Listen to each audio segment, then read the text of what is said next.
నీ పరిచర్యలకు అన్ని ఆటంకాలు ఎందుకు వస్తున్నాయి? నీ వ్యక్తిగత జీవితంలో అభివృద్ధిని నీవు ఎందుకు నోచుకోలేకపోతున్నావు?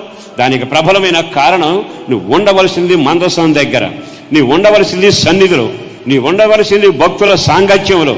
దేవుని సందులో నాటబడిన మొక్కలాగా దేవుని సందులో ఎదగడానికి నువ్వు ఇష్టపడిన రోజున నీ భవిష్యత్తు దీవెనకరంగా ప్రభు మలుచునుగాక. వినూతనమైన అధ్యాయంతో మలుపు తిప్పగలిగిన దేవుడు ఆయన. ఇస్కరియోతు యూదా మీలో చాలా మందికి తెలుసు. అతను ఎరగనివాడు కానీ చరిత్ర తెలియనివాడు కానీ లేడు. కానీ పగలల్లా యేసుతో ఉంటాడు. చీకట పడ్డాక ఇతగాడు బయలుదేరి తిన్నగా వెళ్ళకూడని, అదిగో అక్కడ ఉన్న గుంపు ఉన్నారుగా, యేసు ప్రభువును అమ్మితే నాణేరిచ్చే గుంపు, అక్కడికి వెళ్ళి వాళ్ళతో సహవాసం మొదలు పెడతాడు. నువ్వు ఎక్కడ ఉండవలసిన వాడు ఎక్కడుంటున్నావు? ఫిలిస్తీన్లు వస్తున్నారా? నీ మీద యుద్ధం చేస్తున్నారా? నిన్ను తరిమి కొడితే పారిపోతున్నావా? ఎందులో అడుగు పెట్టినా కలవటం లేదుగా. ఈ వ్యాపారం మార్చావు, ఆ వ్యాపారం మొదలుపెట్టావు.